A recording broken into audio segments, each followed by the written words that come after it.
हम respiratory BTR में plural effusion पढ़ रहे थे। प्लूरल एफ्यूजन में सबसे पहले हमने देखा कि नॉर्मल प्लूरल फ्लूइड की वॉल्यूम्स या फिर जो उसको हम क्लिनिकली कैसे डिटेक्ट कर सकते हैं, इसका लाइट्स क्राइटेरिया जिसमें हम डिफ्रेंशिएट करते हैं एक्सुडेटिव और ट्रांजिटेटिव को। मतलब अब ऐसे नहीं याद रखना कि पहले ट्रांजिटेटिव एक्सुडेटिव है, एक्सुडेटिव ट्रांजिटेटिव है। मेनली हमने याद रखना कि हमारा जो क्राइटेरिया है, अगर कोई भी चीज़ ज़्यादा हो जाएगी ना, हम फटाफट से उसको एक्सुडेटिव यूज़ कर लेंगे, मतलब एक्सुडेटिव बना देंगे।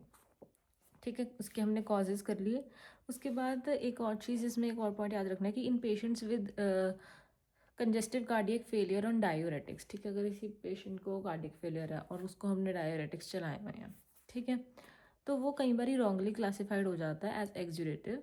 ठीक है, तो हम लाइट्स क्राइटेरिया की बजाय उसमें क्या हम कर लेते हैं कि उसमें हम यूज़ करते हैं SPAG, that is serum pleural fluid albumin gradient. ठीक है, उसमें हम ये यूज़ करेंगे SPAG। उसके बाद अगर इस लाइट्स क्राइटेरिया में हमने देखा कि कोई भी अगर पॉइंट मतलब इन तीनों में से हो तो हम उसको एक्सुडेटिव बोलेंगे। अगर तीनों के तीनों नेगेटिव हैं, मतलब तीनों चीज़ें नहीं हैं, लेस है, तो फिर हम उसको ट्रांजिटिव बोलेंगे। ठीक है, अब आ गया एक तो लो ग्लूकोस, मतलब कौन सी प्लूरल एफ्यूजन में ग्लूकोस लो होती है, उसमें हमने याद रखना है REM। ठीक है, क्योंकि हमने उसको रिमेंबर करना है, तो हम क्या बोलेंगे REM। अगर हमें याद रखना है कि कौन सी प्लूरल एफ्यूजन में अमाइलेज हाई होता है, तो हम उसमें क्या याद रखेंगे PEM। ठीक है, REM और PEM इसमें सेम नहीं है, M लेकिन सेम है।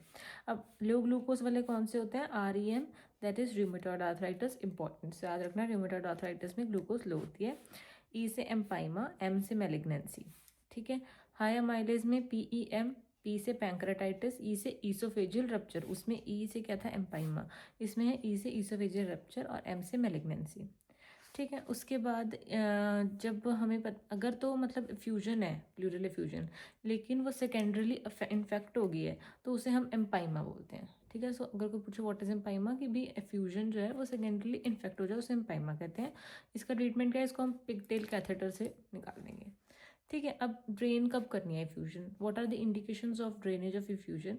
अगर तो हम जब CT स्कैन कराते हैं तो हमें प्लूरा अलग से दिख रहा है उस CT स्कैन पे, वैसे नहीं दिखता, अगर अलग से दिख रहा है मतलब कि स्प्लिट प्लूरा साइन है। ठीक है, या फिर अगर pH जो है वो लेस देन 7.2 है, या फिर ग्लूकोज लो है, ये लो ग्लूकोज वाले जो REM बताए थे, या फिर ग्राम स्टेन या कल्चर पे टेस्ट पॉजिटिव आ जाए, मतलब कि एम्पाइमा है बेसिकली, है ना, इन्फेक्शन है, या फिर हमें लॉक्यूलेशन दिख रहे हैं। तो ये क्राइटेरिया है कि अगर इनमें से कुछ भी होगा तो हम इन ड्रेन करेंगे फ्यूजन को। ठीक है, उसके बाद हमें पता है कि जब ये होता है प्लूरल फ्यूजन, तो हम अगर उसकी परकशन करें तो क्या हमें सुनाई दे, क्या हमें आता है उससे क्या पता लगता है कि स्टोनी डलनेस है। सो उसमें क्या होगा? Stony dullness on percussion. क्या क्या हो जाता है इसमें फ्यूजन में? लोकल फ्रेमेटस कम हो जाता है, ब्रेथ साउंड्स कम हो जाएंगी, वोकल रेजोनेंस कम हो जाएंगी, चेस्ट मूवमेंट्स कम हो जाएंगी। तो इस क्वेश्चन में दिया हो सकता है। ठीक है, उसके बाद दो चीज़ें इन्होंने बताई हैं, काइलोथोरैक्स क्या होता है और सूडो काइलोथोरैक्स क्या होता है। काइलोथोरैक्स मतलब मिल्की फ्लूइड अगर है, ठीक है, लिम्फेटिक, इसमें क्या कहते हैं, मिल्की फ्लूइड है, ये किसमें होगा? Lymphatic leaks, most common post operatively होता है। ठीक है, मिल्की फ्लूइड। और इसमें जो होते हैं TG लेवल्स, वो मोर देन 110 mg/dl होते हैं। ठीक है, उसके बाद सूडो काइलोथोरैक्स में क्या होता है? ये जो TG लेवल्स हैं नॉर्मल होते हैं, इसलिए वो सूडो है, लेकिन है अपना मिल्की फ्लूइड। ये किस में होता है? इसमें क्या होता है कि TG लेवल नॉर्मल हो गए, प्लूरल थिकनिंग है, लेकिन ये होगा रूमेटॉइड आर्थराइटिस में ड्यू टू कोलेस्ट्रॉल क्रिस्टल्स। ठीक है, तो जब वो कोलेस्ट्रॉल ज़्यादा होता है 250 से, कोलेस्ट्रॉल क्रिस्टल्स की वजह से रूमेटॉइड आर्थराइटिस में सूडो काइलोथोरैक्स हो सकता है, TB में, RM में। देन उसके बाद क्या है कि कौन से कॉजेज हैं इसमें? दोनों ट्रांजिटिव भी होता है, एक्सुडेटिव भी होता है, दोनों पल्मनरी वाले हैं, पल्मनरी इन्फाक्शन, पल्मनरी एम्बोलिज्म। तो कौन से ऐसे दो कॉज है जिसमें प्लूरल एफ्यूजन जो है वो ट्रांजिटिव भी हो सकता है, एक्सुडेटिव भी, pulmonary infarction, pulmonary embolism. Drugs कौन से हो सकते हैं जो प्लूरल एफ्यूजन करा सकते हैं? Nitrofurantoin, dantrolene, methysergide and bromocriptine. ठीक है, नाइट्रोफ्यूरेंटॉइन, डैंट्रोलिन, मिथाइलसर्जाइड, ब्रोमोक्रिप्टिन। अब ट्यूबरकुलस प्लूरल एफ्यूजन में क्या होता है कि हम जब बंदे को ट्यूबरकुलोसिस भी है और प्लूरल एफ्यूजन भी है, बेसिकली ट्यूबरकुलस प्लूरल एफ्यूजन है, तो हम प्लूरल बायोप्सी भी लेंगे, ठीक है, और प्लूरल बायोप्सी का कल्चर भी करेंगे। Then eosinophils in pleural fluid, कब मिलेंगे हमें eosinophils? In case of lung fluke, ठीक है, एस्बेस्टोसिस, हिस्टोप्लाज्मोसिस और lung infection drugs. So lung fluke, asbestosis, histoplasmosis, lung infection drugs. Next है ARDS, ठीक है। ARDS में क्या होता है? एग्जाम्पल मैं आपको देती हूँ। अगर कोविड-19 न्यूमोनिया पेशेंट है, ठीक है, ऑन मैकेनिकल वेंटिलेशन, और वो उसकी डेथ होगी, ही पासेज अवे, तो ऑन पोस्टमार्टम क्या दिखेगा? A thick layer of fibrin और waxy hyaline membrane lining the alveolar walls. It is characteristic of ARDS, ठीक है। So acute respiratory distress syndrome, इसके कॉजेज़ क्या होते हैं? इसके कॉज होते हैं इनडायरेक्ट और डायरेक्ट लंग इंजरी अगर होगी, ठीक है, कोई भी लंग में इंजरी होगी तो ARDS हो सकता है। जैसे कि कोई सेप्सिस हो गया, एक तो इम्पॉर्टेंट, ठीक है, पैंक्रेटाइटिस है, टॉक्सिन्स है, कोई मैसिव ट्रांसफ्यूजन हुई, ठीक है, मैसिव ट्रांसफ्यूजन की वजह से निमोनिया है पेशेंट को, या ड्राउनिंग पेशेंट में ARDS हो सकता है, ठीक है। सो ये हैं कॉजेज़। अब ARDS में कौन सा होता है मेनली? अगर पल्मोनरी एडीमा पूछें तो कौन सा पल्मोनरी एडीमा होता है? It is non cardiogenic pulmonary oedema. Important, ARDS में होता है नॉन कार्डियोजेनिक पल्मोनरी एडीमा। अब what is non cardiogenic pulmonary oedema? कैसे आप डिफरेंशिएट करोगे कि नॉन कार्डियोजेनिक पल्मोनरी एडीमा है या कार्डियोजेनिक पल्मोनरी एडीमा है? तो कार्डियोजेनिक जो है वो कार्डिक कॉज की वजह से होगा, ठीक है, कि भी वो बैक फ्लो हो रहा है तो इसलिए लंग्स के आसपास पानी भर रहा है, so that is cardiogenic pulmonary oedema. उसके हमें रेडियोलॉजिकली क्या साइन दिखेंगे?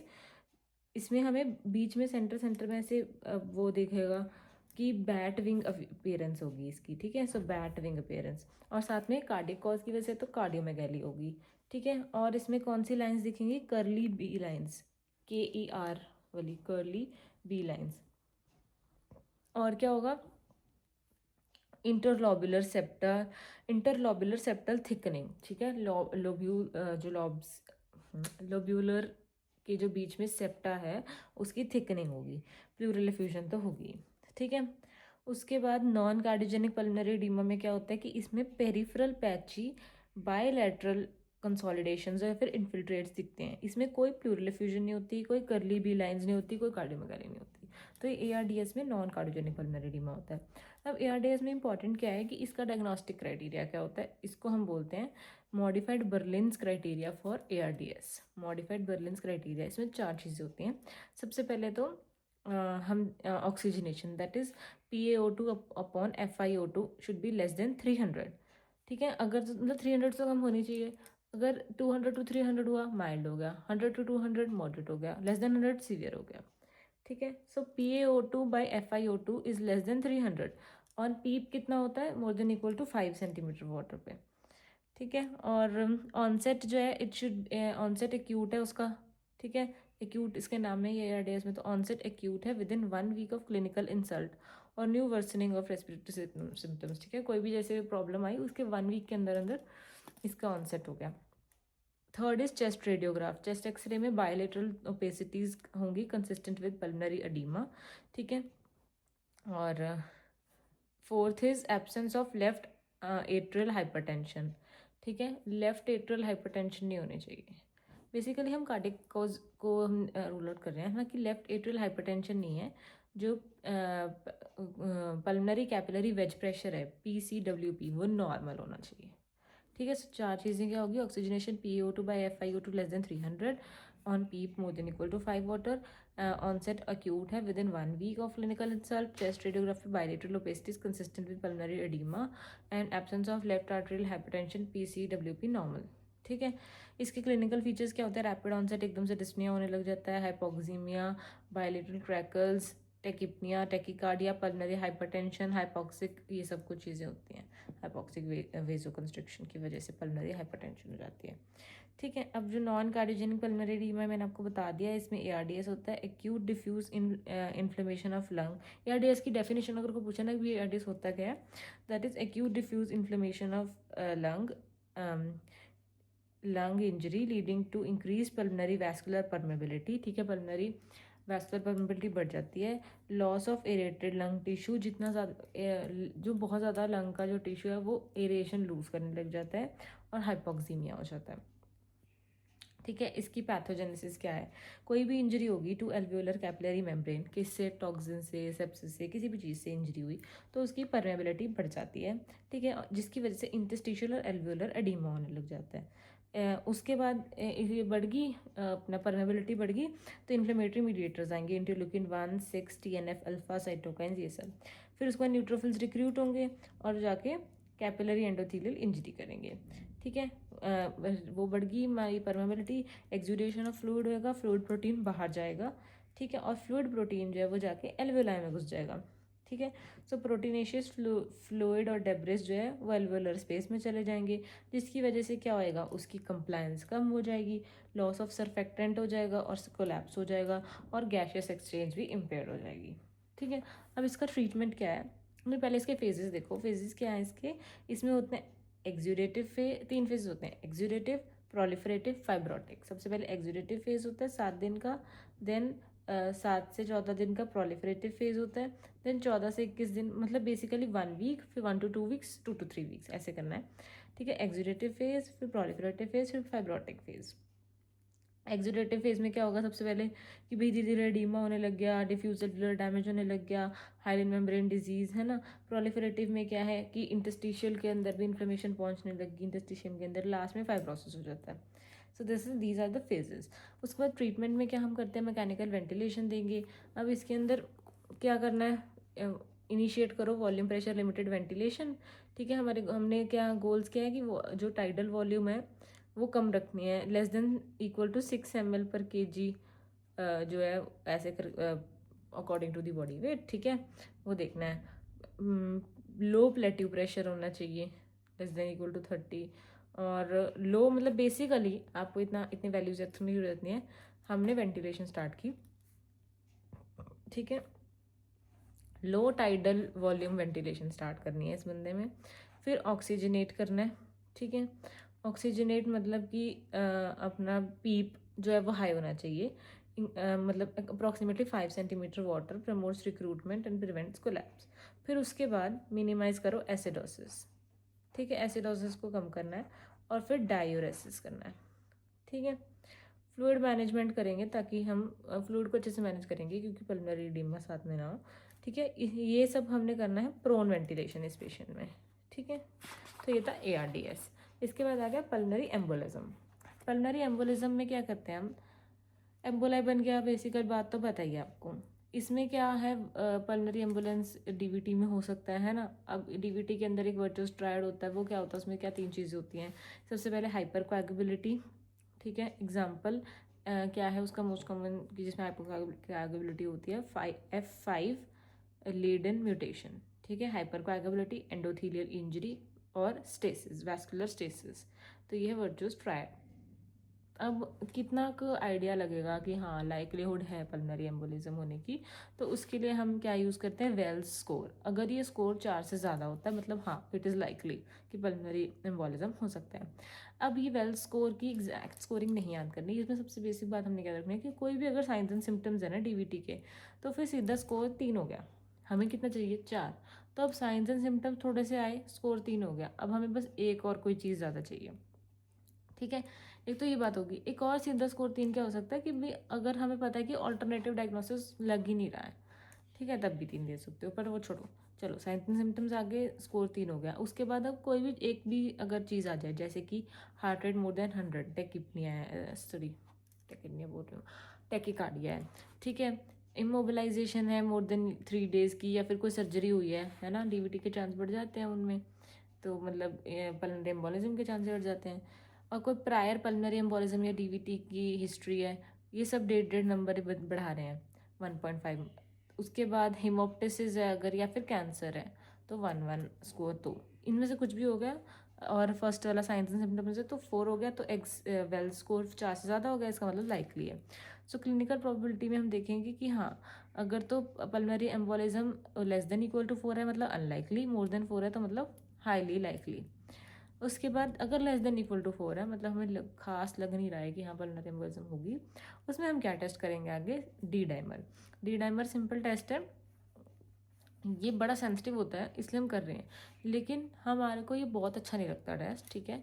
ये लाइकली वाले पेशेंट्स में हम डी डाइमर क्यों नहीं कर रहे, क्योंकि इतना स्पेसिफिक नहीं है। अब हमें स्पेसिफिक चाहिए भाई, पल्मोनरी एम्बोलिज्म हो रहा है, तो अगर तो मोर देन 4 है स्कोर, तो हम क्या करेंगे, C T P A, that is C T करेंगे हम, सी टी पल्मोनरी एंजियोग्राफी करेंगे, ठीक है। ये हम करेंगे मोर देन 4 में। लेस देन इक्वल टू 4 में डी डाइमर कर रहे हैं। चलो पहले लेस देन इक्वल टू 4 की बात करते हैं कि उसमें डी डाइमर किया, अगर तो वो डी डाइमर जो है जितने भी वैल्यू होती है उसकी कट ऑफ से कम आ गई, तो हाँ ठीक है भाई, पल्मोनरी एम्बोलिज्म एक्सक्लूड कर दो। अगर वो डी डाइमर जो है वो कट ऑफ वैल्यू से ज़्यादा है, तो फिर मतलब कि उसको सी टी पी ए कराओ अब, ठीक है, अब करा लो उसकी C T P A. Ultimately हमारी इन्वेस्टिगेशन ऑफ चॉइस क्या है, सी टी पल्मोनरी एंजियोग्राफी, इसका क्वेश्चन भी आया था तुम में। फिर उसके बाद अगर तो ये नेगेटिव है, ठीक है, तो पल्मोनरी एम्बोलिज्म एक्सक्लूड कर दो। अगर ये पॉजिटिव है तो मतलब पल्मोनरी एम्बोलिज्म कंफर्म्ड है, ठीक है, ये हो गया। अब उसके बाद ना ये रेडियोलॉजिकली नहीं, चलो इन ट्रीटमेंट पहले कर लेते हैं। पल्मोनरी एम्बोलिज्म में तुम ट्रीटमेंट क्या दोगे, तुम्हें पता होना चाहिए। अगर तो पेशेंट बहुत अनस्टेबल है, ठीक है, तो हम क्या करेंगे, सीधा उसका क्लॉट बना, एम्बोलाई बना हुआ उसको तोड़ना है, तो उसको हम फिब्रिनोलिटिक थेरेपी देंगे, ठीक है। फिर भी अगर कोई ऐसा पेशेंट है जिसमें फिब्रिनोलिटिक थेरेपी कॉन्ट्राइंडिकेटेड है, तो हम क्या करेंगे उसमें, तो हम उसमें एम्बोलेक्टमी कर देंगे, ठीक है। उसके बाद है, अगर तो पेशेंट स्टेबल है, अभी इतना एकदम से फिब्रिनोलिटिक देने की जरूरत नहीं है, अभी थोड़ा पेशेंट स्टेबल है, छोटा ही एम्बोला है या जो भी है मतलब, तो हम उसमें low molecular weight heparin, that is anticoagulant start करेंगे। अगर एंटीकोएगुलेंट पेशेंट में कॉन्ट्राइंडिकेटेड है, तो हम आईवीसी फिल्टर डालेंगे। आईवीसी जो फिल्टर होता है वो हेड मसाजर की तरह होता है शक्ल में, ठीक है। उसको हम किस में डालते हैं, इंफ्रारीनली डालते हैं, तो उसे हम बोलते हैं इंफ्रारीनल आईवीसी फिल्टर, ठीक है। अब ये जो हमने सीटीपीए की बात करी, सीटी पल्मोनरी एंजियोग्राफी, इसमें हमें दिखता क्या है, कैसे पता लगता है कि पल्मोनरी एम्बोलिज्म है, तो उसमें हमें फिलिंग डिफेक्ट्स दिखते हैं, ठीक है। उसके बाद ये और कुछ एक्स्ट्रा पॉइंट्स भी हैं,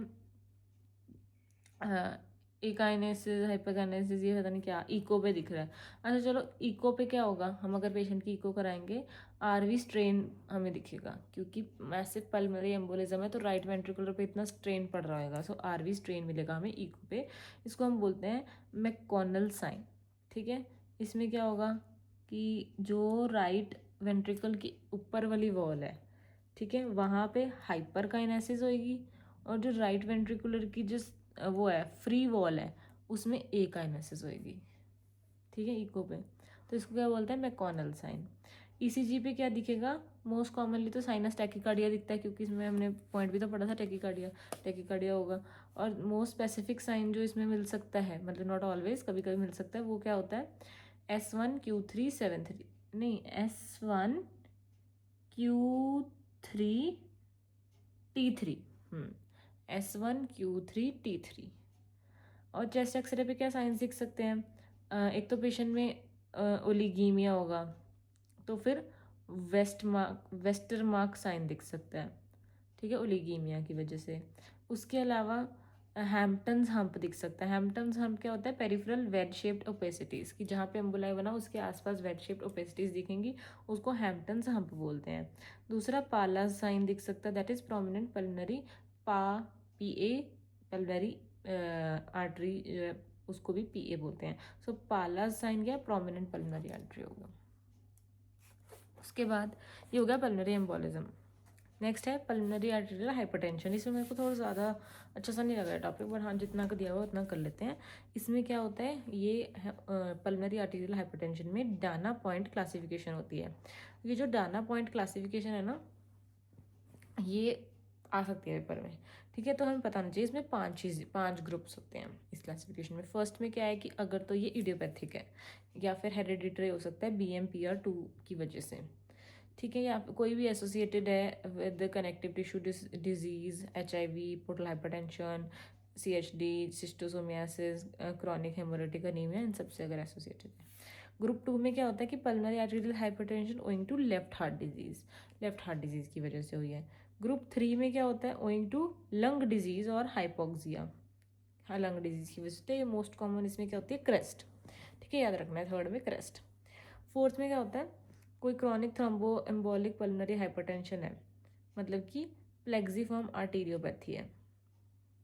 इसमें बेसिकली ये जो फोर्थ ग्रुप है क्रॉनिक थ्रोम्बोएम्बोलिक पल्मोनरी हाइपरटेंशन, ठीक है, इसमें हिस्टोपैथोलॉजिकली क्या दिखेगा, प्लेक्सीफॉर्म आर्टीरियोपैथी, इंपॉर्टेंट, ठीक है, फिफ्थ फोर्थ ग्रुप में दिख रहा है ये। अब फिफ्थ में क्या है, pulmonary hypertension with unclear multifactorial mechanism, last में कुछ समझ नहीं आया तो फिफ्थ में मल्टीफैक्टोरियल अनक्लियर डाल दिया। अब इसको क्या करेंगे हम ट्रीटमेंट, सबसे पहले तो हम नॉर्मल ट्रीटमेंट ही चलाएंगे, ठीक है। डोडा क्या होता है, डायूरेटिक्स, ऑक्सीजन, एंटीकोएगुलेंट्स, डाइजॉक्सिन, ये सब दिया जैसे कि तुम देते हो। उसके बाद अगर कुछ नहीं समझ आ रहा तो हम क्या करेंगे, एक्यूट वेजो रिएक्टिविटी टेस्टिंग करेंगे। कैसे करते हैं acute vasoreactivity testing, via right heart catheterisation, ठीक है। अगर तो रिस्क लो है और हाई है उसके अंदर टेस्टिंग के बाद तो अलग ट्रीटमेंट चलेगा। अगर तो लो रिस्क है तो हम उसमें क्या देंगे, एंडोथेलिन रिसेप्टर एंटागोनिस्ट ERA या फिर फॉस्फोडाइएस्ट्रेस 5 इनहिबिटर्स, ये ओरली दवाई चलाएंगे। एंडोथेलिन रिसेप्टर एंटागोनिस्ट के एग्जांपल्स क्या हैं, एंट्रान वाले एंडोथेलिन रिसेप्टर एंटागोनिस्ट है ना, तो 10 उसमें से आ गया, एंटन में से, तो जिनके आगे एंटान लग रहा है वो एंडोथेलिन रिसेप्टर एंटागोनिस्ट है। एग्जाम्पल क्या है इसके, बॉसेंटन, ठीक है, मैसीटेंटन, एम्ब्रीसेंटन, ये सब। इनके साइड इफेक्ट्स क्या है कि हिपैटोटॉक्सिक होते हैं। उसके बाद फॉस्फोडाइएस्ट्रेस 5 इनहिबिटर्स में क्या आ जाएगा, सिल्डेनाफिल, टासालाफिल, ठीक है, ये हम, लेकिन हमें पता है फॉस्फोडाइएस्ट्रेस इनहिबिटर्स जो को कभी भी नाइट्रेट्स के साथ नहीं देते, नहीं तो क्या हो जाता है, बेसिकली वो पैराडॉक्सिकल नहीं, रिफ्रैक्टरी हाइपोटेंशन हो सकता है, ठीक है। उसके बाद ओरल और इनहेल्ड तुम दे सकते हो ट्रीप्रोस्टेनल, ठीक है, या फिर आइलोप्रोस्ट इनहेल्ड दे सकते हो, ठीक है। और इसमें हम क्या दे सकते हैं, गुआनिलेट साइक्लेज जो है उसके एगोनिस्ट दे सकते हैं, जैसे कि रियोसिगुआट, गुआनिलेट है ना, सो रियोसिगुआट। तो अब जैसे जैसे ये सब दे दूँ कि अब फिर रीअसेस करो कि हाँ कुछ बन रही है बात या नहीं। अगर तो नहीं बन रही या फिर पहले ही वेजो रिएक्टिव टेस्टिंग में वो हाई रिस्क आया था, तो हमने क्या देना है, इपोप्रोस्टेनॉल और ट्रीप्रेस्टिनल, ठीक है, इपोप्रोस्टेनॉल। कंसिडर अर्ली कॉम्बिनेशन, जो भी पहले दिया था उसको कंसिडर करो, ठीक है। एक प्रोस्टासाइक्लिन रिसेप्टर पाथवे सेलेक्सी बैग भी दे सकते हैं, क्वेश्चन किसी में आया था।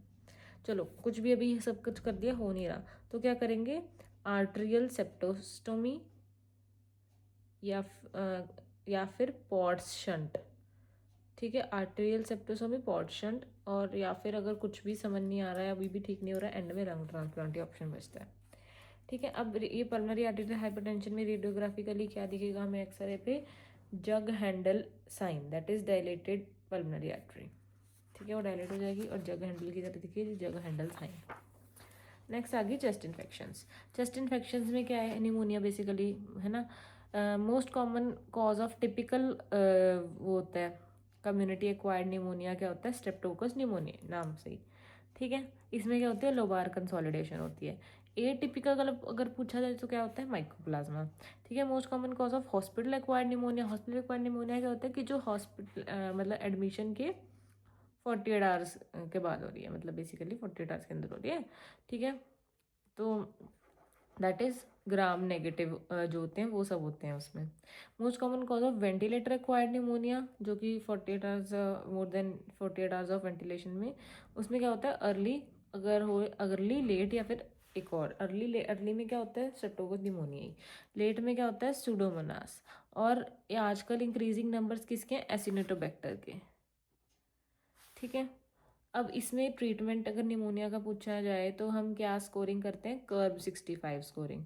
कर्ब 65 पता होना चाहिए, पर अब एक नई अपडेट आई है जिसमें कर्ब 65 में से यू हटा दिया इन्होंने, ठीक है, कर्ब 65 में से यू हटा दिया। वैसे कर्ब था क्या, इसकी स्कोरिंग होती है, एक एक नंबर सबको मिलता है इसमें। सी से क्या है, कन्फ्यूजन, यू से है कि अगर यूरिया इस जो यूरिया है मतलब कि बन, ठीक है, वो मोर देन 19 mg/dl है, ठीक है, या फिर मतलब 7 मिलीमोल पर लीटर से ज़्यादा है। और कर्ब र से क्या है, रेस्पिरेटरी रेट 30 से ज़्यादा है। ब से क्या है, बीपी, बीपी जो है वो कम है, less than 90 systolic less than equal to 60 diastolic, और एज जो है वो 65 से ज़्यादा है, तो 65 हो गया। ठीक है, सो कर्व 65। अब ये सबको 1 1 1 1 पॉइंट दिए गए हैं। अब इसमें से अगर तो पेशेंट के जो पॉइंट्स हैं, पहले क्या होता था कि 0 to 1 है तो फिर तुम उसको क्या दोगे, नहीं मतलब दवाइयाँ पहले बता देती हूँ आपको कि अगर तो 0 to 1 है तो हम क्या देंगे, मॉक्सिसिलिन प्लस माइनस मैक्रोलाइड्स या डॉक्सीसाइक्लिन ऐसा कुछ। ठीक है, अगर तो इनको जो 0 to 1 है उसको हम ओपीडी बेसिस पे, ओ आउट पेशेंट बेसिकली ट्रीट कर रहे थे। लेकिन अब क्या होता है कि अगर 1 भी है ना तो अब उसको एडमिट कर लो। ठीक है, उसे हम आईपीडी बेसिस पे करेंगे। अब सिर्फ ज़ीरो स्कोर वाले को हम ओपीडी बेसिस पे करते हैं। ठीक है, ये एक अपडेट है कि 0 वाले को ओपीडी बेसिस पे, 1 से 2 को आईपीडी बेसिस पे, और जो ये है 3 4, अब तो 5 हो नहीं सकता क्योंकि एक निकाल दिया, अगर 3 और 4 वाले हैं तो उसको हम आईसीयू में ट्रीट करेंगे। आईसीयू में 3 लेटर्स होते हैं तो ऐसे याद रखना 3 स्कोर वाले आईसीयू को। ठीक है, और आईपीडी में क्या देते हैं फिर हमको, फ्लोरोक्विनोलोन्स, ठीक है, और एजिथ्रल डॉक्सी ये सब कुछ देते हैं, और बीएल पता नहीं क्या है, ये सब दवाइयाँ होगी, छोड़ो। उसके बाद एक और चीज़ जो पढ़नी है वो क्या है, एलर्जिक ब्रोंकोपल्मोनरी एस्परजिलोसिस। ये एक हाइपर सेंसिटिविटी रिएक्शन है क्योंकि इसका नाम एलर्जिक है। ठीक है, इसमें कौन सी अपीयरेंस दिखती है हमें, हैंड इन ग्लव अपीयरेंस दिखती है चेस्ट एक्सरे पे, hand in glove in ABPA। उसके बाद इसमें क्राइटेरिया हमें ऐसे कुछ इंपॉर्टेंट नहीं है, ऐसे ही तुम्हें बेसिक बेसिक पता होना चाहिए। बाद एपिसोडिक ब्रोंकियल ऑब्स्ट्रक्शन होती है क्योंकि एलर्जी का, तो इओसिनोफिलिया भी होगा, पेरिफेरल इओसिनोफिलिया। ठीक है, स्किन टेस्ट में भी करोगे तुम, पॉजिटिव होगा वो। उसके बाद IgE बढ़ेगा। ठीक है, हिस्ट्री ऑफ ट्रांजिएंट और फिक्स लंग इन्फिल्ट्रेट्स भी होंगे, ट्रांजिएंट इन्फिल्ट्रेट्स, ब्रोंकिएक्टेसिस होगा। ठीक है, ये सब हो सकता है। सेकेंडरी क्राइटेरिया क्या है कि हाँ कोई फ्लैक्स एंड स्पूटम या पॉजिटिव कोई स्किन टेस्ट बाद में आया लेट, कुछ भी है। ठीक है, ABPA। एक चीज़ क्या होती है, अगर तो कोई फंगल बॉल है, दैट इज़ एस्परजिलोमा, उसमें हमें चेस्ट एक्सरे से बॉल सी दिखती है। ठीक है, पर वो ऐसे शेप की, उसमें ना वो फ्लूइड सा दिख, मतलब थोड़ा सा वो जो वाइट वाइट एरिया होता है ना वो ऐसे दिखता है, ओपेसिटी। जो फ्लैट होगा वो क्या होता है, एब्सेस, क्योंकि उसमें एयर फ्लूइड लेवल दिखेगा। ये जो फंगल वॉल है उसमें ऐसे दिखेगा, उसको क्या बोलते हैं, मोनाड साइन, मोनाड साइन। ठीक है, उसके बाद अगर तो ऐसे ही सीटी सूटी कराओगे, उसके अंदर अगर तो हेलो साइन दिखा, ठीक है, तो फिर क्या होगा, इन्वेजिव एस्परजिलोसिस। ठीक है, या फिर अगर उसमें रिवर्स हेलो साइन या फिर बर्ड नेस्ट अपीयरेंस दिखी तो वो किस में होती है, म्यूकरमाइकोसिस में। तो हेलो साइन इन्वेजिव एस्परजिलस में है, इन्वेजिव वाले में। ठीक है, और जो रिवर्स हेलो है, बर्ड नेस्ट अपीयरेंस, वो म्यूकरमाइकोसिस में है। ये दोनों ही चीज़ें इम्यूनोकॉम्प्रोमाइज में होती हैं, न्यूट्रोपेनिक होती हैं। इन दोनों का ट्रीटमेंट क्या होगा, वोरिकोनाजोल लोगे तुम। ठीक है, अब पीड्स में हमने रेस्पिरेटरी किया था, उसमें निमोनिया का ओवरऑल मोस्ट कॉमन कॉज क्या था, स्ट्रेप्टोकोकस निमोनिया। ठीक है, नियोनेट्स में क्या था, इकोलाई स्ट्रेप्टोकोक, ग्रुप B स्ट्रेप्टोकोक का है। ठीक है, क्रूप में क्या था, क्रूप में था पैरा इन्फ्लुएंजा वायरस। ठीक है, क्रूप में था पैरा इन्फ्लुएंजा वायरस। अब एक्यूट एपिग्लोटाइटिस में क्या था, हीमोफिलस इन्फ्लुएंजा B। ठीक है, ग्रुप में था ग्रुप पैरा इन्फ्लुएंजा वायरस की वजह से था, एपिग्लोटाइटिस हीमोफिलस HIV की वजह से था, और जो एक्यूट ब्रोंकियोलाइटिस था वो RSV वायरस की वजह से था। Got it. नेक्स्ट है अस्थमा। अस्थमा जो है वो टाइप 1 हाइपर सेंसिटिविटी रिएक्शन होते हैं। इसमें अगर हम पैथोलॉजी की बात करें तो हमें 3 C's दिखते हैं। ठीक है, क्या क्या होते हैं, एक तो क्रशमैन स्पाइरल्स होते हैं, that is made of nucleus. ठीक है, क्रशमैन स्पाइरल्स। C से एक और क्या होता है, चार्कोटिलेडन क्रिस्टल्स। ठीक है, जो कि होता है जिसमें क्या होता है, गैलेक्टिन 10 इओसिनोफिल्स की वजह से बनते हैं चार्कोटिलेडन क्रिस्टल्स, गैलेक्टिन 10 इओसिनोफिल्स। और क्रियोला बॉडीज जो कि एपिथीलियम में होती हैं। ठीक है, Curschmann spirals made of nucleus, Charcot Leyden crystals, galectin 10 eosinophils, Creola bodies epithelium. ठीक है, अब क्रॉनिक अस्थमा में क्या होगा, एयरवे रीमॉडलिंग होती है, हमें पता है। जो म्यूकोजा है वो थिकनेड हो जाता है, म्यूकोजा थिकनेड हो जाएगा क्रॉनिक वाले में। उसमें गॉबलेट सेल्स बढ़ जाती हैं, बेसमेंट मेम्ब्रेन की थिकनेस बढ़ जाती है, इओसिनोफिल्स बढ़ जाते हैं, लैमिना प्रोप्रिया, मस्कुलरिस म्यूकोजा में इंक्रीज हो जाता है। ठीक है, सब म्यूकस ग्लैंड्स बढ़ जाते हैं। सो ये दिस इज एयरवे रीमॉडलिंग। हम जो फेजेस बताते हैं ना कि हाँ रिएक्टिविटी बढ़ी, फिर उसके बाद धीरे धीरे अगर क्रॉनिक हो गया तो रीमॉडलिंग हो गई, तो फिर ये होता है वो। उसके बाद ये ट्रीटमेंट वगैरह सब हम फार्मा में ऑलमोस्ट कर चुके हैं। इन्होंने बताया कि तुम क्या क्या दे सकते हो, है ना। इंटरल्यूकिन के अगेंस्ट इंटरल्यूकिन 4 इनिबिटर डिपिलुमैब होता है। 13 इनिबिटर क्या होता है, ट्रालोकिनुमैब, लेब्रिकिजुमैब, ठीक है। प्रोफाइलैक्सिस ऑफ अस्थमा में क्या देते हैं हम, मोनोक्लोनल एंटीबॉडी क्या होती है, ओमैलिजुमैब आईजी वाली, ठीक है। और क्रोन ये सब कर लिया। इंटरल्यूकिन 5 इनिबिटर क्या होते हैं, मेपोलिजुमैब, रेसलीजुमैब। एक होता है बेनरालीजुमैब, ये क्या होता है, इंटरल्यूकिन 5 अल्फा रिसेप्टर के अगेंस्ट जो एक्ट करता है, मतलब इंटरल्यूकिन 5 रिसेप्टर एंटागोनिस्ट होता है, ठीक है। उसके बाद साबा लाबा, ये सब कुछ तुम्हें पता है। एक चीज़ जो है वो क्या होता है कि जो मॉन्टिल्यूकास्ट है ना, उसके अगेंस्ट ब्लैक बॉक्स वार्निंग है कि इसके अंदर हायर सुसाइडल वो आइडिएशन देखी गई है, ठीक है। मेंस्टे ऑफ ट्रीटमेंट स्टेरॉइड्स वगैरह भी तुम्हें पता ही है। ये जो फॉस्फोडाइस्ट्रेज नहीं, हाँ, ये जो फॉस्फोडाइस्ट्रेज इनिबिटर्स है ना, दैट इज थियोफाइलिन। उसमें क्या चीज़ याद रखनी है, उसमें क्या होते हैं, activation of histone D acetylase, ठीक है। ये इन्फ्लेमेशन को कम करते हैं। और ये क्या होता है, blocks the action of adenosine, ठीक है। फॉस्फोडाइस्ट्रेज इनहिबिटर्स इन्फ्लेमेशन को कम करते हैं, ब्रोंकोडाइलेशन कराते हैं। इनका साइड इफेक्ट क्या हो सकता है, एरिथमिया।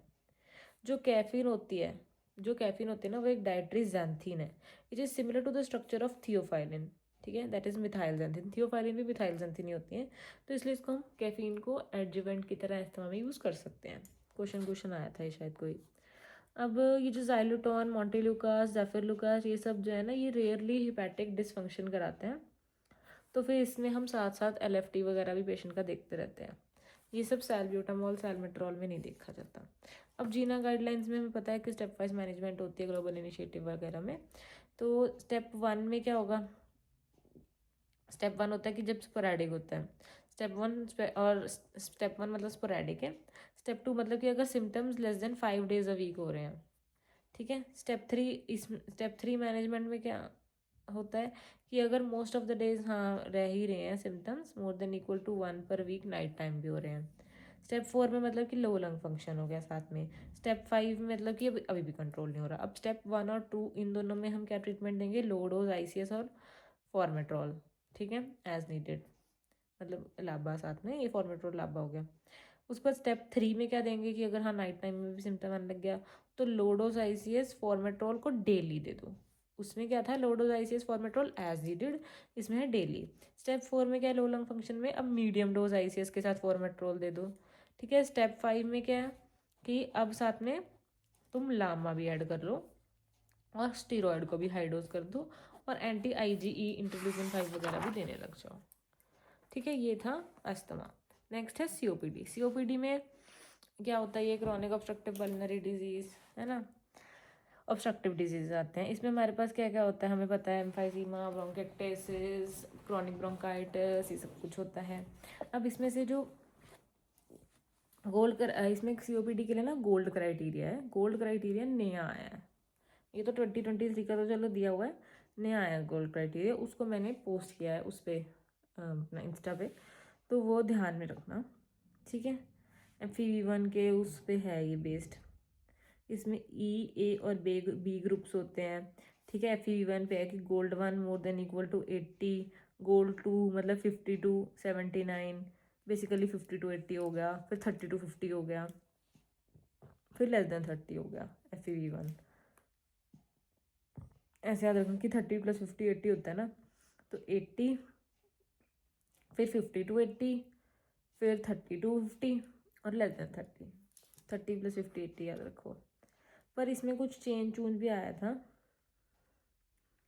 एग्जैजरबेशन में कह रहा है ये, उसमें देखो अपना पोस्ट में देखो गोल्ड क्राइटेरिया वाली। उसके अलावा क्या होता है, क्रॉनिक ब्रोंकाइटिस क्या होता है आपको पता होना चाहिए। प्रोडक्टिव कफ हो फॉर 3 months, ठीक है, इन 2 consecutive years। इसमें क्या होता है, क्रॉनिक ब्रोंकाइटिस में रीड्स इंडेक्स बढ़ जाता है। नॉर्मल रीड इंडेक्स क्या होता है 0.4, तो इसमें 0.4 से बढ़ जाता है। रीड इंडेक्स होता क्या है वैसे, it is the submucous gland की थिकनेस डिवाइडेड बाय जो बेसमेंट मेम्ब्रेन से लेके कार्टिलेज की जो डिस्टेंस है, मतलब कहने का है कि थिकनिंग ऑफ द वॉल। ठीक है, तो सबम्यूकस ग्लैंड की थिकनेस और थिकनेस ऑफ द वॉल, इसको रीड्स इंडेक्स बोलते हैं। नॉर्मली 0.4 होता है, क्रॉनिक ब्रोंकाइटिस में ये बढ़ जाता है 0.4 से ज़्यादा। क्रॉनिक ब्रोंकाइटिस जो है वो एसोसिएटेड होती है स्मोकिंग के साथ भी एसोसिएटेड होती है। ठीक है इसमें क्या होता है कि mucus production is increased, mucus production की वजह से इंक्रीज रिस्क ऑफ इन्फेक्शन होता है इन्फ्लुएंजा से, और it is associated with cor pulmonale. ठीक है, उसके बाद बात करेंगे ब्रोंकिक्टेसिस की। अच्छा सोच, जो क्रॉनिक ब्रोंकाइटिस होता है ना वो ब्लू ब्लोटर्स होते हैं, जो एम्फाइसीमा है वो पिंक पफर्स होते हैं, क्रॉनिक ब्रोंकाइटिस ब्लू ब्लोटर्स होते हैं। ठीक है, अब ये जो है ब्रोंकिक्टेसिस में क्या होता है, dilation of the bronchi and the bronchioles, इसमें ब्रोंकाई ब्रोंक्यूल्स डायलेट हो जाते हैं। इसके कॉजेज क्या होंगे, जेनेटिक, दैट इज जेनेटिक हो सकते हैं, एक्वायर्ड हो सकते हैं। जेनेटिक में हमें पता है, हमने किया हुआ है कार्टाजिनर सिंड्रोम, दैट इज जिसमें डाइनिन डिफेक्ट होता है सीलिया का, कार्टाजिनर का हमें वो भी पता है क्या होता है, ट्रायड, ब्रोंकिक्टेसिस, साइनस इन्वर्टस, साइनोसाइटिस। ठीक है, associated with male female infertility भी होती है साथ में एसोसिएटेड कार्टाजिनर में। एक्वायर्ड कॉज क्या हो सकते हैं ब्रोंकिक्टेसिस की, कोई ऑब्स्ट्रक्शन हो गई, कोई सेप्सिस हो गया। ठीक है, मोस्ट कॉमन किस में होता है ब्रोंकिक्टेसिस, लेफ्ट लोअर लोब में, और इसकी इन्वेस्टिगेशन ऑफ चॉइस क्या होती है, HRCT सॉरी, HRCT, और HRCT में ट्रैम ट्रैक अपीयरेंस दिखती है लेफ्ट लोअर लोब ब्रोंकिक्टेसिस में, LLL left lower lobe, HRCT tram track appearance. ठीक है, ट्रैम ट्रैक अपीयरेंस में हमने अब किस में पढ़ रहे हैं, ब्रोंकिक्टेसिस में, पर वो HRCT पे है।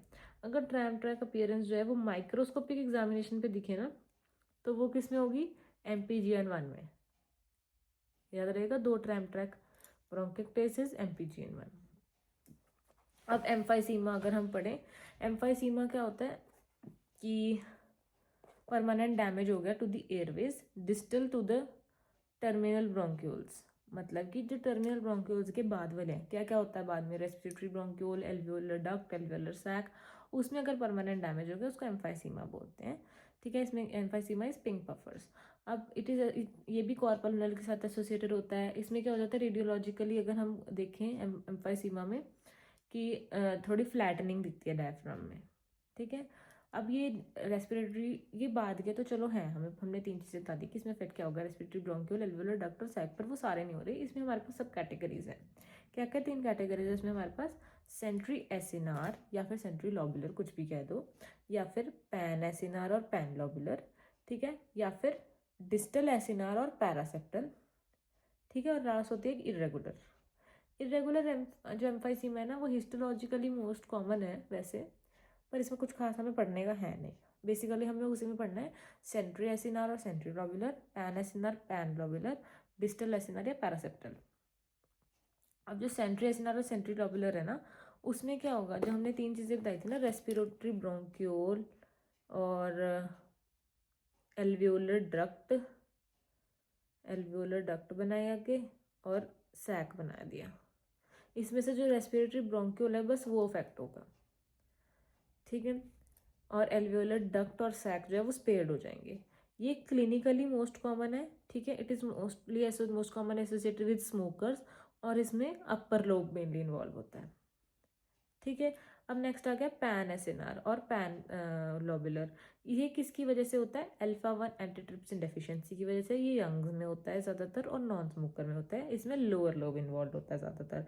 इसमें क्या होता है कि सारा ही पैन है इसका नाम, मतलब पूरा का पूरा सब कुछ डैमेज होगा। एल्वियोलर सॉरी वो respiratory bronchiole, alveolar duct, alveolar sac, सारा का सारा ही डैमेज हो जाएगा। अब जो पैरासेप्टल है और डिस्टल एसिनार है उसमें क्या होता है, जो फर्स्ट वाले था उससे उल्टा, कि जो रेस्पिरेटरी ब्रोंक्यूल है वो तो स्पेयर हो गया, लेकिन जो ये एल्वियोलर डक्ट और एल्वियोलर सैक है ना ये डैमेज हो गए। ठीक है, ये पैथोलॉजिकली मोस्ट कॉमन होता है, और ये भी स्मोकर्स के साथ। तो फर्स्ट और लास्ट वाला स्मोकर्स के साथ एसोसिएट हो गया। फर्स्ट वाला क्लिनिकली मोस्ट कॉमन है, लास्ट वाला पैथोलॉजिकली मोस्ट कॉमन, और इरेगुलर हिस्टोलॉजिकली मोस्ट कॉमन है। ठीक है, मतलब अगर इरेगुलर नहीं दिया तो हम यही वाला बोलेंगे ना, पैरासेप्टल वाला। ठीक है, तो this is about COPD। Next is occupational lung diseases. Occupational lung diseases में कई सारे लंग डिजीजेस होते हैं। ठीक है, सबसे पहले देखो क्या क्या दिया हुआ है, बहुत कुछ दिया हुआ है यहाँ तो। सबसे पहले होता है सिलिकोसिस। ठीक है, सिलिकोसिस जो है वो मोस्ट कॉमनली किस में होता है, ग्लास इंडस्ट्री में, ठीक है। ग्लास इंडस्ट्री में सिलिका यूज होता है, सिलिकॉसिस हो सकता है। इसमें क्या होता है, आगे जाके सिलिकॉसिस अगर हो जाए पेशेंट को टीबी और कैंसर की भी रिस्क बढ़ जाता है, ठीक है। इसमें दो चीज़ें क्या याद रखनी है, एक तो लिम्फ नोड में क्या अफेक्ट होता है और एक लंग में। सिलिकॉसिस हुआ अगर लिम्फ नोड में क्या हो जाता है, एग शेल कैल्सिफिकेशन दिखती है, दैट इज पेरिफेरल कैल्सिफिकेशन हो जाती है लिम्फ नोड में। लिम्फ नोड की इस कैल्सिफिकेशन को एग शेल कैल्सिफिकेशन बोल रहे हैं, ठीक है। सिलिकॉसिस में एग शेल कैल्सिफिकेशन दिखती है लिम्फ नोड में। अब लंग में क्या दिखेगा, लंग में होता है नोडुलर फाइब्रोसिस, फाइब्रोसिस हो जाती है, that is PMF, progressive massive fibrosis होती है, ठीक है। सो this was about silicosis. Next है नेक्स्ट है एक तो वो एस्बेस्टोसिस। अब एस्बेस्टोसिस में क्या होता है, हमने याद रखना है कि कोई भी ऑक्यूपेशनल अगर लंग डिजीज हो ना, वो सारी की सारी अपर लोब को इफेक्ट करती हैं एक्सेप्ट एस्बेस्टोसिस। एस्बेस्टोसिस के नाम में ही बेस है, तो वो बेस हो गया, वो लोअर लोब को अफेक्ट करेगा। सो एस्बेस्टोसिस में क्या है कि वो उसको लोअर लोब को अफेक्ट कर रहा है। इसमें क्या होता है, वो होता है प्लूरल प्लाक बनता है, ठीक है, प्लूरल में प्लाक बनेगा, फिर प्लूरल नोड्यूल बनता है, और फिर आगे जाके कैंसर भी कर सकते हैं, ठीक है।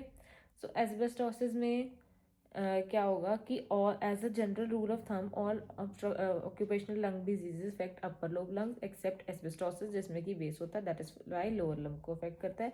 वो जैसे ग्लास इंडस्ट्री था, ये किस में होता है, शिपयार्ड या सीमेंट इंडस्ट्री में, ठीक है। इसमें हमें क्या दिखता है, एक्सरे पे होली लीफ साइन, ठीक है, होली लीफ साइन दिखेगा इसमें, और इसमें कैल्शियम के प्लूरल प्लाक्स दिखेंगे। इसमें दो चीज़ें क्या होती है हमारे पास, सर्पेंटाइन और एम्फीबोल चीज़, सर्पेंटाइन और एम्फीबोल।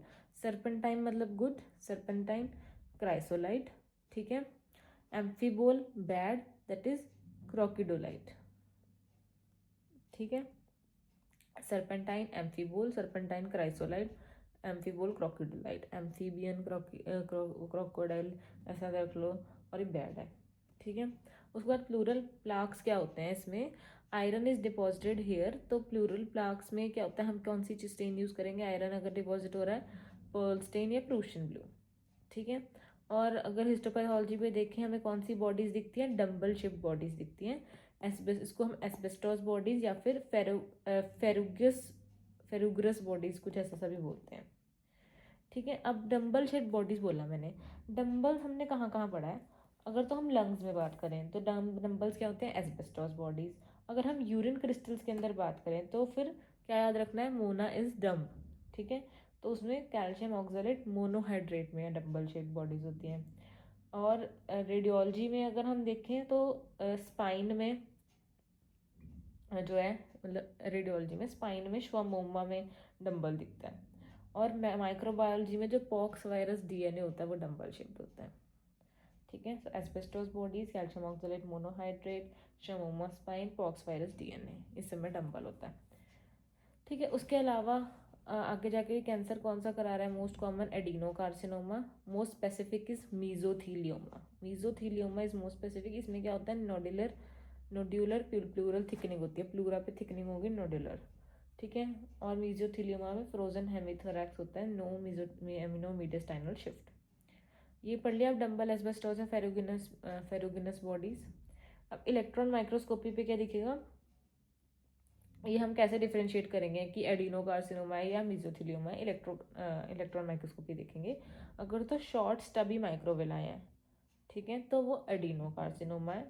अगर लॉन्ग स्लेंडर माइक्रोविलाई है तो वो मीजोथीलियोमा है, ठीक है। शॉर्ट स्टबी एडिनो है और लॉन्ग स्लेंडर मेजियोथीलियोमा है। जो ये एडिनोकार्सिनोमा है, इसमें हमारे पास क्या होते हैं मार्कर्स, TTF1 और नेप्सिन ए।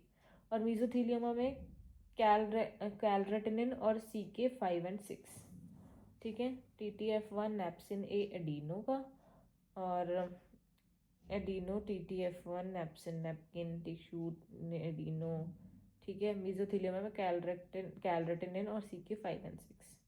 सो दिस वाज अबाउट ये एस्बेस्टोसिस, ठीक है। उसके बाद एक हमने क्या याद रखना है, कैपलन सिंड्रोम क्या होता है और इरास्मस सिंड्रोम क्या होता है। कैपलन सिंड्रोम होता है जिसमें ये कोल वर्कर वो होता है कोलवर्कर न्यूमोकोनियोसिस और साथ में रूमेटॉइड आर्थराइटिस। अब इसके लिए हमें पता होना चाहिए कि कोलवर्कर न्यूमोकोनियोसिस क्या होता है। इसमें क्या होता है हमारे पास एंथ्राकोसिस, मतलब कि कोल की वजह से ब्लैक लंग्स, एंथ्राकोसिस।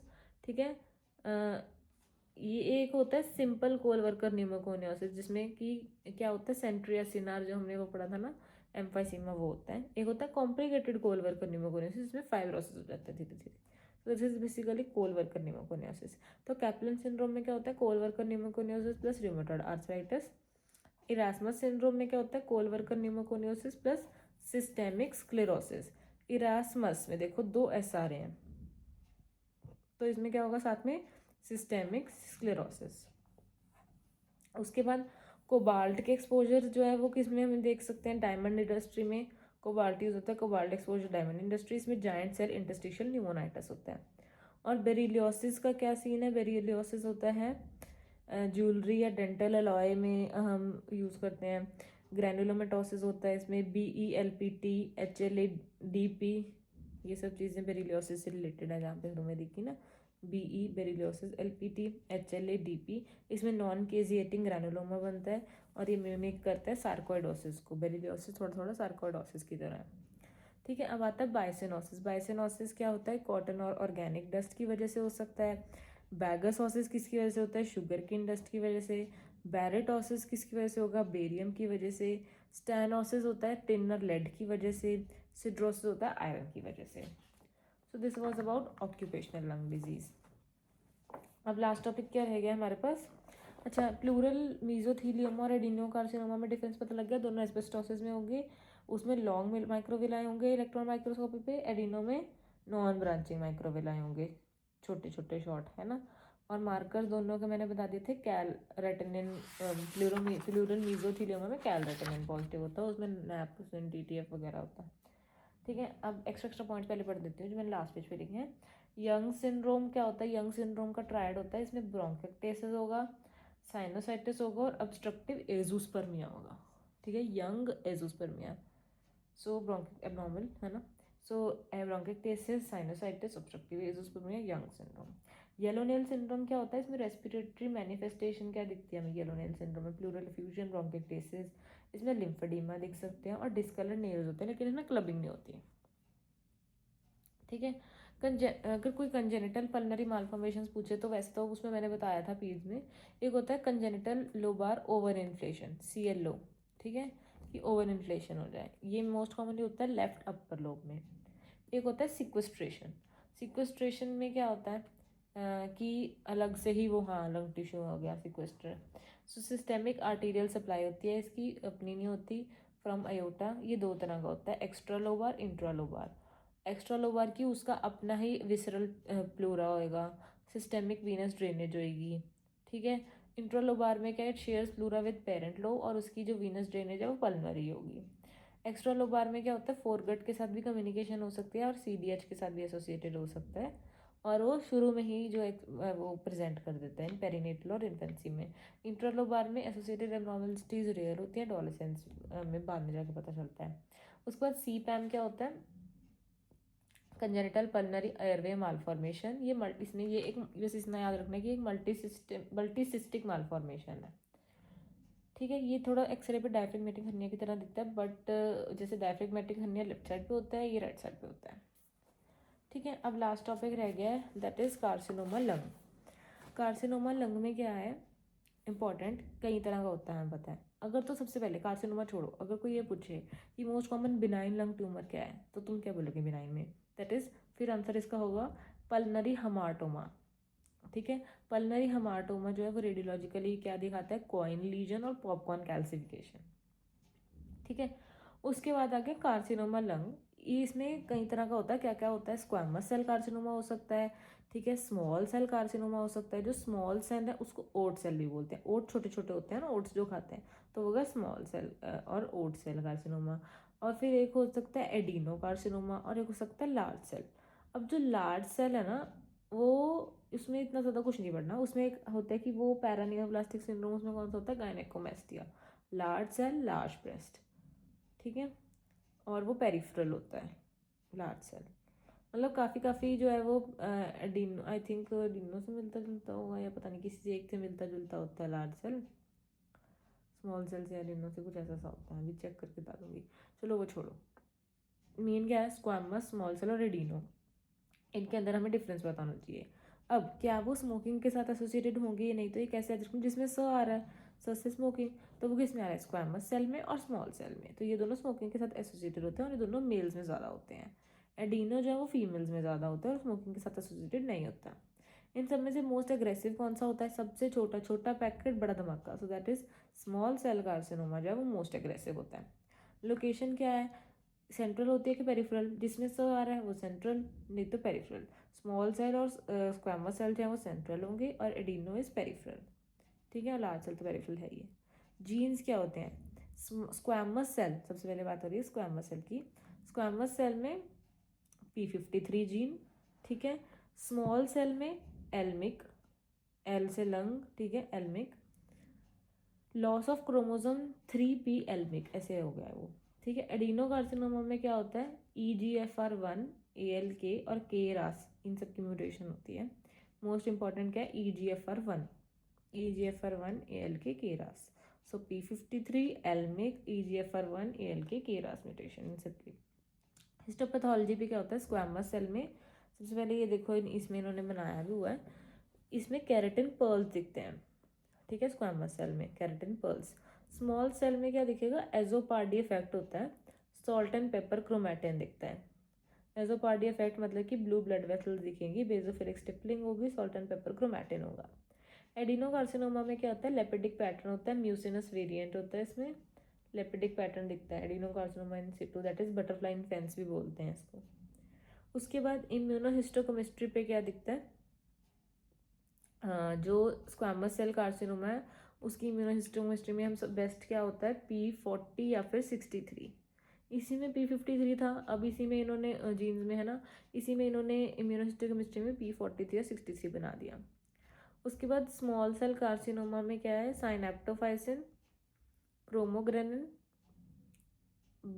बॉम्बेसिन और NSC, CD56, CD57, इसमें बहुत सारे हैं स्मॉल सेल में, साइनेप्टोफाइसिन, क्रोमोग्रेनिन, बॉम्बेसिन, NSC, CD56, CD57। Adeno carcinoma में क्या है, एडिनो कार्सिनोमा इज A1, ठीक है, तो इसमें A और 1 वाले आएंगे, जैसे TTF1, नैप्सिन A और MUC, MUC1, ठीक है। अब पैरानियोप्लास्टिक सिंड्रोम्स में क्या होता है, जो स्क्वामस सेल कार्सिनोमा है वो होता है पैराथायराइड हार्मोन के रिलेटेड, ठीक है। इसमें हाइपर कैल्सीमिया होता है, कैल्शियम बढ़ जाता है।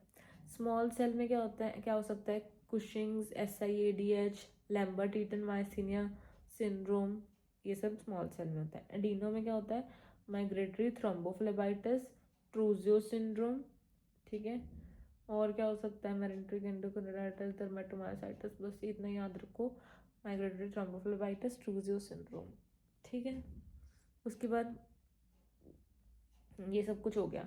अब एक क्वेश्चन इन्होंने दिया हुआ है, ऑन इलेक्ट्रॉन माइक्रोस्कोपी अगर न्यूरोसेक्रेटरी ग्रेन्यूल्स दिखें, ठीक है, तो न्यूरोसेक्रेटरी ग्रेन्यूल्स दिखते हैं, अच्छा ये बता रहे हैं कि स्मॉल सेल में शायद इलेक्ट्रॉन माइक्रोस्कोपी में न्यूरोसेक्रेटरी ग्रेन्यूल्स दिखते हैं। अब क्वेश्चन ये है कि न्यूरो एंडोक्राइन ट्यूमर का न्यूक्लियर मार्कर क्या होता है, वो होता है INSM1, ठीक है, INSM1। Neuro endocrine tumour of lung, small cell carcinoma, small cell के अंदर ही आ रहा है सब कुछ, इसमें न्यूक्लियर मार्कर होता है INSM1, that is insulinoma associated protein 1।